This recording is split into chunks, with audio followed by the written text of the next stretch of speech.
Hey, what's up mga kaballers? Maligayang pagbabalik sa aking channel. Halina't pag-usapan natin ang balita patungkol sa hindi nga daw mahalaga sa Atlanta Hawks, si Trae Young.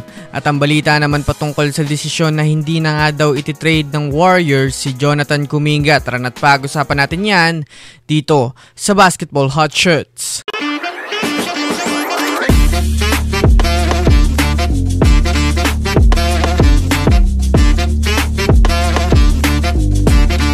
Una nga muna tayong dumako mga kaballers sa balita patungkol sa hindi nga daw mahalaga sa Atlanta Hawks si Trae Young. Well, sa ngayon nga po mga kaballers, ito na rin naman ang simula ng mga pagpirma ng mga player sa kanilang mga kanilang kontrata upang ma-finalize na nga po mga kaballers kung hanggang kailan sila magtatagal sa isang team.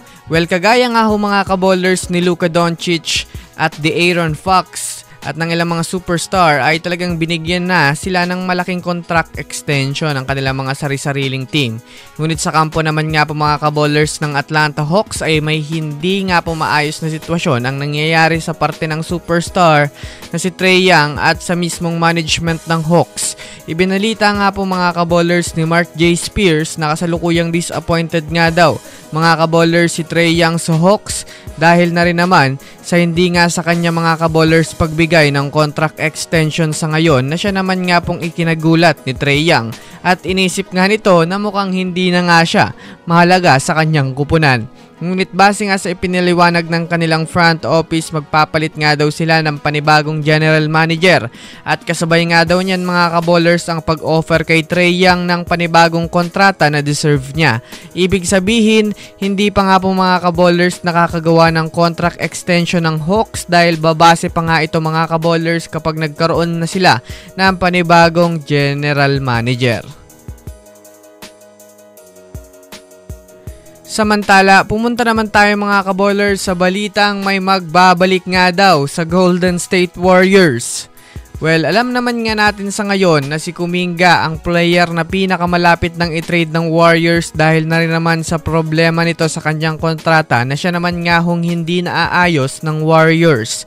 Ngunit sa pinakabagong balita nga po mga kaballers na inilabas ni Team Kawakami, wala na nga daw ngayon balak pa ang Warriors na i-trade si JK ngayong off-season dahil na rin naman sa napabalitang balak nga daw ng Warriors papirmahin itong si Kuminga ng $7.9 million bilang qualifying offer nila at maglalaro muli mga kaballers sa pagbabalik ng liga.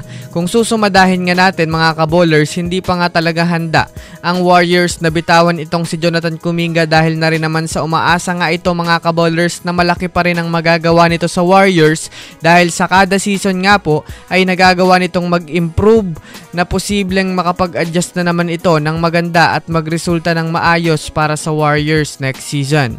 So yun lamang mga kaballers, yan lang naman ang ating pag-uusapan muna natin sa ngayon. Pinutin ang subscribe and hit nyo na rin ng notification bell para sa mga susunod na updates sa mundo ng basketball. Again, this is Basketball Hot Shots. Thanks for watching.